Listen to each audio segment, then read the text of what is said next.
حاجی صاحب جماعت کے ساتھ نماز پڑھ رہے ہیں اور حاجی صاحب کا بیٹا جماعت چھوٹنے کے بعد مسجد میں بعد میں جاتا اور نماز پڑھتا ہے. یہ کون سی جماعت اور کون سا اسلام ہے؟ یہ حی علی الصلاۃ، یہ ندا جو آئی ہے وہ حاجی صاحب کے لیے بھی اور حاجی صاحب کے بیٹے کے لیے بھی ہے. یہ ندا مولانا جرجیز صاحب کے لیے بھی اور مولانا جرجیز صاحب کے 11 سال کے بیٹے کے لیے بھی ہے. یہ ندا امام حرم کے لیے بھی ہے اور مکے کے رہنے والے لوگوں کے لیے بھی ہے. یہی آواز حی علی الصلاۃ سعودیہ کے بادشاہ کے لیے بھی ہے اور سعودیہ کی گلیوں میں بھیک مانگنے والے بھکاریوں کے لیے بھی ہے. اسی ایک وقت میں یہی نماز کا وقت سب کے لیے ہے. سب کو ایک ہی وقت میں مسجد میں جانا ہے, ایک ہی امام کے پیچھے نماز پڑھنا ہے, اسی کی ابتدا میں نماز ادا کرنا ہے, ایک دوسرے کو چپک کر کھڑا ہونا ہے, قدم سے قدم ملانا ہے, ٹخنے سے ٹخنا ملانا ہے, کاندھے سے کاندھا ملانا ہے, اپنے دلوں کے کینے اور کدورت اور بغض و عناد کو ختم کرنا ہے اور ایک ہی ساتھ رکوع میں جانا ہے, ایک ہی ساتھ سجدے میں جانا ہے اور اس بات کا اعلان کرنا ہے ایک ہی صف میں کھڑے ہو گئے محمود و ایاز, نہ کوئی بندہ رہا نہ کوئی بندہ نواز. یہ ندا حی علی الصلاۃ کی آواز سب کے لیے, اذان کی آواز آتی ہے حی علی الفلاح, آؤ کامیابی کے لیے. کامیابی یہ باپ کے لیے بھی ہے, بیٹے کے لیے بھی ہے, حاجی صاحب کے لیے بھی ہے, اس کے بیٹے کے لیے بھی ہے. آؤ اسی وقت میں اپنی دکان بند کرو. اذان کی آواز سننے کے بعد اگر تم نے دکان بند نہیں کی اور مسجد کے اندر نہیں آئے تو جب تک جماعت ہو رہی ہے, اذان ہو جانے کے بعد سے, حی علی الصلاۃ سننے کے بعد سے جماعت ہونے تک جتنی تم بکری کر رہے ہو, جتنا مال تم بیچ رہے ہو, اس میں جو کمائی آ رہی ہے وہ حرام ہے اور اس حرام کمائی کو اگر تم نے مال حلال میں ملا دیا تو مال حلال بھی حرام ہو جائے گا. ایک بالٹی پانی میں پیشاب پہ قطرہ ڈال دو تو پوری بالٹی پانی ناپاک, ایک لوٹے پانی میں پیشاب کی ایک بوند ڈال دو تو پورا لوٹا پانی بیکار, ایک گلاس پانی میں فلٹر پانی میں پانی کی 1 لیٹر کی منرل بوتل کے اندر پیشاب کی ایک بوند ڈال دو تو پورا فلٹر منرل واٹر بیکار. اسی طریقے سے اتنی دیر جو اذان سے لے کر جماعت تک جو تم نے کمایا ہے اور مسجد میں نہیں گئے, یہ حرام کمائی ہے اور اس کمائی کو اگر تم نے حلال کمائی کے اندر ملا دیا تو تمہاری حلال کمائی بھی حرام, وہ بھی بیکار. آئندہ نہیں بلائیں گے اس مولوی کو, یہ تو سب کی ہڈیاں کھڑی ہو رہی ہے. میں کیا کروں, اپنے پاس سے کہہ رہا ہوں, نہیں بلاؤں گا. 10 مہینے سے کہیں پروگرام نہیں ہو رہے تو کیا کسی کی روزی روٹی بند ہو گئی؟ سب کے بیچارے کاروبار بند ہے, صرف حکومت خوش ہے بس. ہوگی پتہ ہی نہیں چل رہا, دماغ میرا تھک گیا سوچ سوچ کر. کہتے کورونا کا کوئی علاج ہی نہیں, خود کہہ رہے ہیں کورونا کا علاج نہیں, پھر کہتے ہیں اتنے مریض ٹھیک ہو. دماغ خراب ہو گیا, ہم ہی پاگل ہیں, بریلی کے پاگل خانے میں ہمیں بھرتی ہو رہے ہیں. کہتے ہیں کہ کورونا کا کوئی علاج ہی نہیں ہے اور ٹھیک بھی ہو رہے ہیں. اور کچھ لوگ ہوتے ہیں ایسے ہوتے ہیں جو بیمار بھی نہیں ہوتے, وہ جھوٹ و پرچار کرنے کے لیے اندر چلے جاتے ہیں, جیسے امیتابھ بچن کورونا ہو گیا. ارے تم تو روز سینیٹائزر سے ہاتھ مل رہے تھے, تمہیں کیسے کورونا ہو گیا؟ تم تو باقاعدہ 14 دن کے لیے اپنے بیوی بچے سب سے الگ تھے, تمہیں کیسے کورونا ہو گیا؟ اور جب تمہیں اتنے دن پرہیز کرنے کے بعد بھی ہو سکتا ہے تو پھر کیوں کہہ رہے ہو 14 دن ایسے رہو, ایک دوسرے گج کی دوری, تو بس تب بھی ہو سکتا ہے. پتہ ہی نہیں چل رہا آج تک. بہار کے چناؤ میں لاکھوں کی بھیڑ ہو جائے تو کورونا نہیں, الیکشن ختم ہوتے ہیں تو ایک دم کورونا کی بھرمار ہو جاتی ہے. لاکھوں کی تعداد میں کسان بیچارے دلی کے بارڈر پر پڑے ہوئے ہیں, کورونا نہیں. اور جیسے یہ کسان بھاگیں گے, اب ہڑتال ختم ہوگی, ویسے دیکھنا کورونا کے کتنے مریض نہیں. بڑی لمبی کمائی ہے اس میں, تم پہنچے نہیں, ہماری عقل ہی نہیں ہے. اس دیش کے سب سے اونچے آدمی کی عقل کے مقابلے میں ہماری عقل کیا ہے؟ ٹرینیں کون بند کر سکتا تھا؟ ہوائی جہاز کون بند کرے گا؟ کروڑوں اربوں روپے کا نقصان کون کرے گا؟ لیکن ہماری عقل وہاں تک نہیں پہنچی۔ قاضی شرح نے اپنے بیٹے کو جو فیصلہ سنایا اساتذہ کو، وہ ہمارے لیے مقام نہیں ہے۔ بخاری شریف کے اندر جو واقعہ نقل کیا گیا ہے اس کو پڑھیے۔ صحابہ جنگ لڑ رہے ہیں، رات بھر جنگ چلی، ایک قلعہ ہے قلعہ تستر، اس قلعے کو حاصل کرنا چاہتے ہیں، وہاں اسلام کا جھنڈا لہرانا چاہتے ہیں۔ بالکل قریب آ گئے، بالکل قریب آ گئے، اس قلعے تک پہنچ گئے، قریب تک یہ جھنڈا لہرا دے، کچھ کافر رہ گئے، ان کو ڈھکیل دے پیچھے کی طرف۔ اتنے میں فجر کی اذان کی آواز آ جاتی ہے، الصلاۃ خیر من النوم، نماز پڑھنا بھی ضروری۔ اور ہم نے رات بھر جو جنگ لڑی اس قلعے کو حاصل کرنے کے لیے اور اسلام کا جھنڈا اس قلعے پہ لہرانے کے لیے، اللہ اگر ہم نماز پڑھنے لگ جائیں اور اس قلعے پر جھنڈا نہ لہرا سکے تو ہم سب نماز پڑھنے لگے تو یہ کافر پھر سے اس قلعے پر حملہ کر دیں گے، چڑھ جائیں گے اور ہماری ساری محنت بیکار ہو جائے گی۔ اب کیا کریں؟ اور اگر قلعے پر جھنڈا لہرانے کے لیے تھوڑا سا اور لڑ لیں تو سورج نکل جائے گا، فجر کی نماز چھوٹ جائے گی۔ کتنی بڑی دویدھا تھی ان کے سامنے، پوری رات لڑے، اسلامی جنگ، دین کے لیے لڑ رہے، اپنے کاروبار کے لیے نہیں، اپنے بزنس کے لیے نہیں، دین کے لیے لڑ رہے، لیکن کرے کیا؟ اگر فجر کی اذان ہو رہی ہے، اگر ہم نماز پڑھنے لگے تو کافر اس قلعے کو گھیر لیں گے، ہماری محنت بیکار۔ اور اگر قلعے پر جھنڈا لہرانے لگے، ان کافروں کو تھوڑا اور پیچھے کر دے تو نماز فجر چھوٹ رہی ہے، اللہ ہم کیا کریں؟ ایک دوسرے کو دیکھتا ہے کیا کیا جائے، اور اشاروں میں باتیں ہوتی ہیں، پہلے جھنڈا لہرا دو، نماز تو ہم لوگ بعد میں بھی قضا کر لیں گے، اگر یہ قلعہ نکل گیا ہاتھ سے تو میری ساری محنت بیکار ہو جائے گی۔ اس واقعے کے راوی حضرت انس فرماتے ہیں اشارے آنکھوں میں ہو گئے اور ہم لوگ قلعے پر چڑھ بیٹھے، کافروں کو پیچھے ڈھکیل دیا اور سورج نکلنے سے پہلے ہم نے جھنڈا لہرا دیا، اسلام کا جھنڈا لہرا دیا اس قلعے پر، ہم نے اس قلعے کو فتح کر لیا۔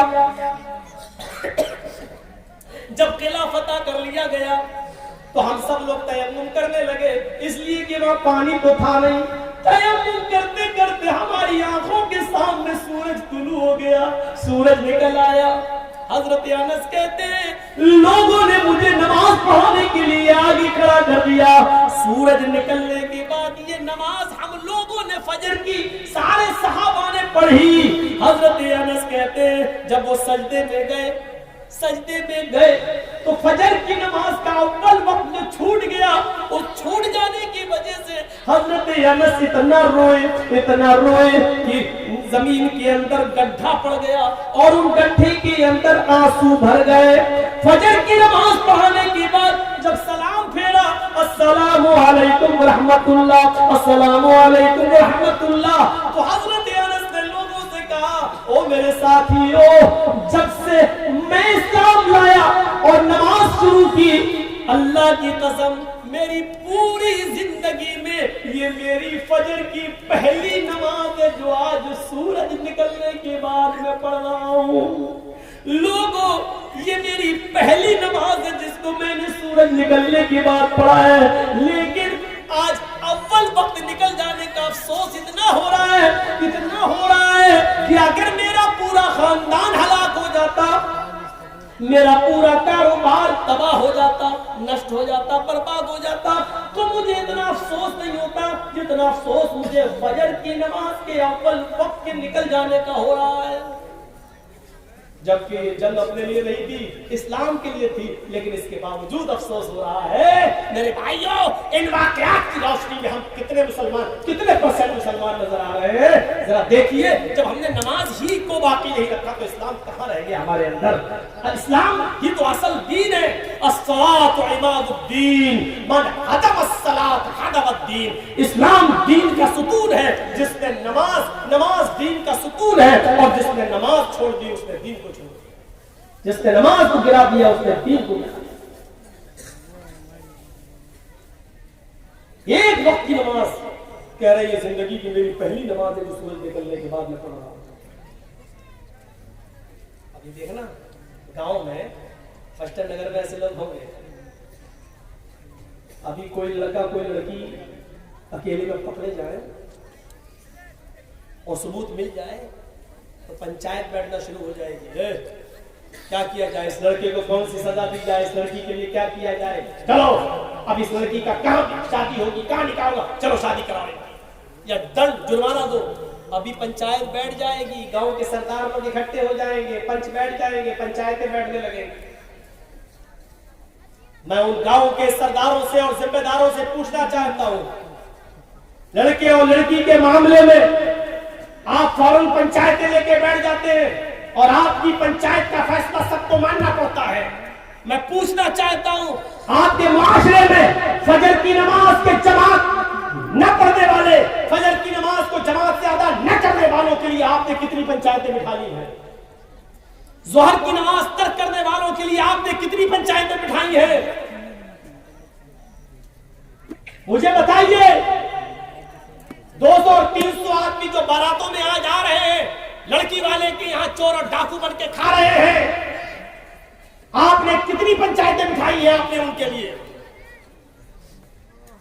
بس لڑکا لڑکی کا معاملہ ہوا تو آپ سرپنچ ہیں، نماز کا معاملہ ہوگا، معاشرے میں سماج کے اندر نمازیں چھوڑی جائیں گی تو آپ میٹنگ نہیں کریں گے۔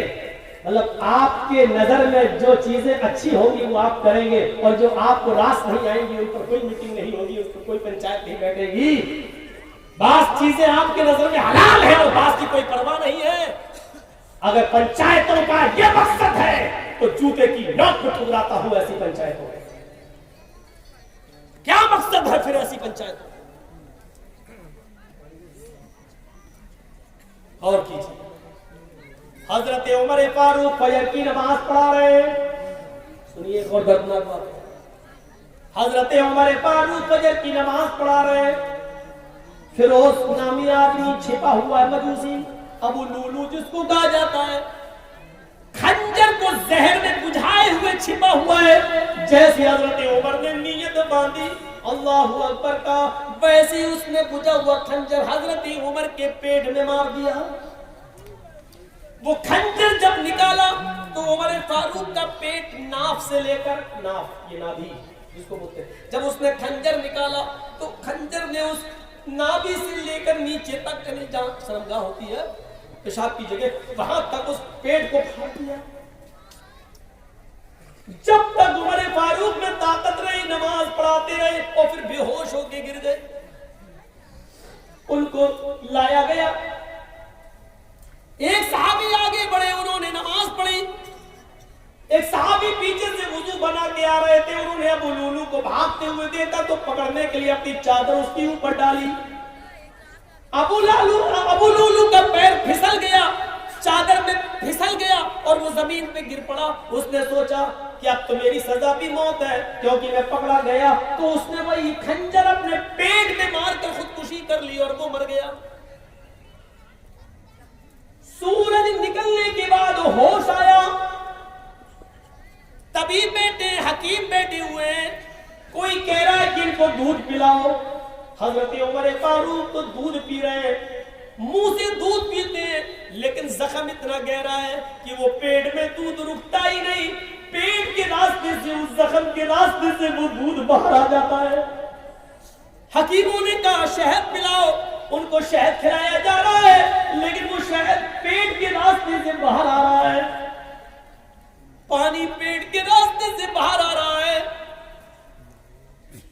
ایک نوجوان کھڑا ہوا کہنے لگا امیر المومنین آپ کی حالت یہ ہے، لیجئے میں پانی لایا ہوں، وضو بنا لیجئے۔ آپ فجر کی نماز پڑھا رہے تھے، آپ ابھی 2 رکعت پڑھا بھی نہیں پائے کہ آپ بے ہوش ہو گئے، آپ لیٹے لیٹے نماز پڑھ لیجئے۔ حضرت عمر نے کہا کیا میں نے ابھی نماز نہیں پڑھی فجر کی؟ کہا نہیں، آپ بے ہوش ہو گئے۔ جلدی سے انہوں نے وضو بنایا اور پیٹ پر ایک کپڑا باندھا اور کھڑے ہو کر نماز پڑھی۔ لوگوں نے کہا اس کو امیر المومنین بیٹھ کے نہیں لیٹ کے پڑھیے، آپ کو کھڑے ہونے کی ضرورت نہیں، خون زیادہ بہ رہا ہے۔ فرمایا اللہ کے نبی نے فرمایا کھڑے ہو کر طاقت ہو تو کھڑے ہو کر پڑھو، اور جب کھڑے ہو کر پڑھنے کی طاقت نہ ہو تو بیٹھ کے پڑھو، اور بیٹھ کے پڑھنے کی طاقت نہ ہو تو لیٹ کے پڑھو، اور لیٹ کے بھی طاقت نہ ہو تو اشارے سے پڑھو، لیکن ابھی میرے اندر کھڑے ہو کر پڑھنے کی طاقت ہے۔ بہرحال انہوں نے پڑھ لی۔ کھڑے ہو کر نماز ادا کرنے کے بعد جب بستر پر لیٹے تو ایک نے پوچھا امیر المومنین آپ نے تو اس حال میں نماز ادا کر لی، آپ نے تو اس حال میں نماز پڑھ لی، لیکن آپ کے بعد اگر کسی اور مسلمان کا پیٹ پھٹ جائے، کھانا پانی دودھ شہد سب پیٹ سے نکلنے لگے اور وہ بستر پر لیٹا ہوا ہو اور وہ اس حال میں نماز چھوڑ دے تو اس کا کیا حکم ہے؟ اس حال میں اگر چھوڑ دے تو اس کا کیا حکم ہے؟ حضرت عمر نے کہا اس حال میں بھی پڑھنا پڑے گی اگر اس کو ہوش ہے تو۔ پوچھنے والے نے کیا پوچھا؟ موطا پڑھ گئی امام مالک کی۔ پوچھنے والے نے پوچھا امیر المومنین میں نے یہ نہیں پوچھا کہ پڑھنا پڑے گی یا نہیں، میں نے یہ پوچھا اگر اس حال میں اتنی بیماری میں اس مرض میں اس کا پیٹ پھٹ گیا ہو اور کھانا پانی دودھ شہد سب پیٹ سے نکلنے لگا ہو، اس حال میں اگر نماز چھوڑ دے تو کیا حکم ہے؟ حضرت عمر کا جواب سنو جو امام مالک کی حدیث موطا کے اندر نقل کیا امام مالک نے۔ حضرت عمر نے فتویٰ دیا اس حال میں بھی پڑھنا پڑے گی اگر اس کو ہوش ہے، پیٹ پھٹ گیا، کھانا پانی دودھ دوا شہد دہی سب پیڑ سے نکل رہا ہو لیکن اس کو ہوش ہو، تب اس کو نماز ادا کرنا پڑے گی۔ اگر اس نے اس حال میں بھی ہوش میں آنے کے بعد بھی اگر نماز اس حال میں نہیں پڑھی تو لا حظ فی الاسلام لمن ترک الصلاۃ، تو اس آدمی کا عمر کی نظر میں اسلام کے اندر کوئی حصہ نہیں ہے، وہ آدمی مسلمان ہی نہیں ہے جو اس حال میں نماز چھوڑ دے، اسلام کے اندر اس کا کوئی حصہ نہیں ہے۔ اس حال میں اگر نماز چھوڑ دے تو نماز اسلام کے اندر حصہ نہیں ہے۔ صحت و تندرستی ہٹتے کٹتے موٹے تازہ ہونے کے بعد اس حال میں نماز چھوڑ دو تو ہم کتنے مسلمان ہیں، ہم کسی کو کافر کہنے کا حق تو نہیں رکھتے میرے بھائیوں، لیکن سوچو تو اپنے غریبانوں میں جھانک کر کہ ہم کتنے پرسنٹ مسلمان ہیں۔ نماز کے اوپر کچھ زیادہ ہی ہے لیکن ہونا بھی چاہیے کیونکہ نماز تو اسلام کی بنیاد ہے۔ لا تتركن صلاة مكتوبة متعمدا فإن من ترك صلاة مكتوبة متعمدا فقد برئت منه ذمة الله۔ چوتھی چیز پر آئیے جس پر مجھے تھوڑا سا آپ کا ٹائم لینا ہے، ولا تشربن خمرا فإنه رأس كل فاحشة، شراب کو ہاتھ نہ لگانا کبھی بھی، اس لیے کہ وہ ہر برائی کی جڑ ہے۔ ساری برائیوں کی جڑ کیا ہے؟ شراب کے بارے میں حکم نازل ہوتا ہے۔ سنیے جب شراب حرام نہیں ہوئی تھی تو مکے کے اندر یہ حکم نازل ہوتا ہے، کیا؟ وَمِن ثَمَرَاتِ النَّخِيلِ وَالْأَعْنَابِ تَتَّخِذُونَ مِنْهُ سَكَرًا وَرِزْقًا حَسَنًا۔ لوگوں کھجور اور انگور میں سے کچھ پھل ایسے ہیں، کھجور اور انگور جیسے جن سے تم نشہ بناتے ہو، تتخذون منہ سکرا، جن سے تم نشہ بناتے ہو، ورزقا حسنا، اور پاکیزہ اور خوبصورت رزق بھی حاصل کرتے ہو۔ کھجور اور انگور ایسے کھاؤ تو پاکیزہ، اور نچوڑ کر اگر بنا لو اس کی شراب تو نشہ، لیکن ابھی حرام نہیں ہوا، صرف اللہ تعالیٰ نے اتنا کہا۔ جب آپ مکے سے مدینہ آئے تو کچھ لوگوں نے شراب کے بارے میں سوال کیا، جوئے کے بارے میں سوال کیا۔ آیت نازل ہوتی ہے یسألونک عن الخمر والمیسر اے محمد صلی اللہ علیہ وسلم، کچھ لوگ ایسے جو آپ سے جوئے اور شراب کے بارے میں پوچھتے ہیں، قل فیہما اسم کبیر، تو آپ فرما دیجئے کہ یہ بہت بڑا گناہ ہے، ومنافع للناس، لیکن لوگوں کے لیے اس میں کچھ نفع بھی ہے، کچھ فائدہ بھی ہے۔ شراب میں کچھ فائدہ بھی ہے۔ فائدہ کیا ہے معلوم ہے؟ اس زمانے میں لوگ شراب کیا پیتے تھے؟ ہماری طرح نہیں پیتے تھے۔ اس زمانے میں شراب اس لیے پیتے تھے، یار ایسے غریبوں میں مال لٹائیں گے تو اچھا نہیں لگے گا، غریبوں کو ایسے دیں گے تو اچھا نہیں لگے گا، تو شراب پی لیتے تھے وہ۔ اب کوئی یار اللہ کے نام پہ دے دو، ادھر آؤ لے۔ شراب کے نشے میں وہ خوب دیا کرتے تھے۔ تو اللہ نے اسی طرح اشارہ کیا، اسم کبیر، گناہ تو بہت بڑا ہے، ومنافع للناس، لیکن کچھ منافع، کچھ اچھائیاں بھی ہیں، لیکن اسمھا اکبر من نفعہما، ان دونوں کا گناہ ان کے نفع سے بڑھ کر ہے۔ گناہ زیادہ ہے، نفع کم ہے، اور جس کے اندر نفع کم ہو، نقصان زیادہ ہو، اس چیز کو چھوڑ دینا چاہیے، چھوڑ دینا چاہیے۔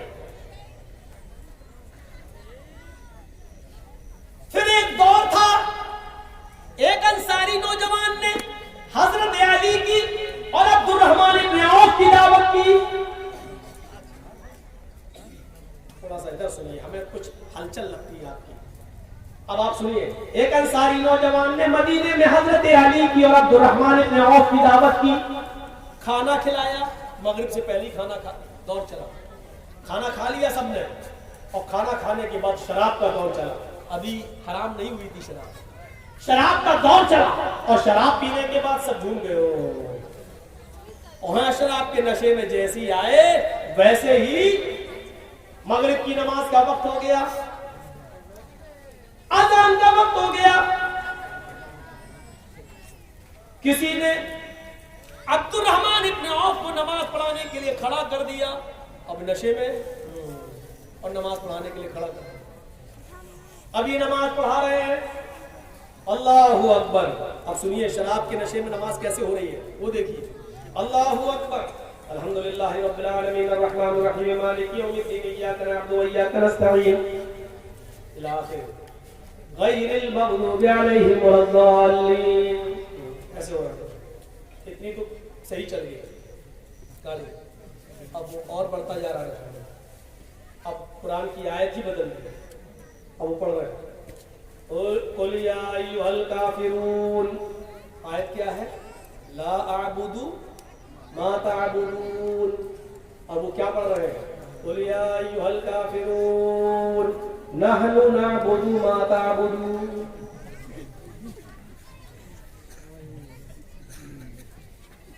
ہے کیا؟ قل یا ایھا الکافرون، اے نبی کہہ دو اے کافروں، لا اعبد ما تعبدون، میں ان کی عبادت نہیں کرتا جن کی تم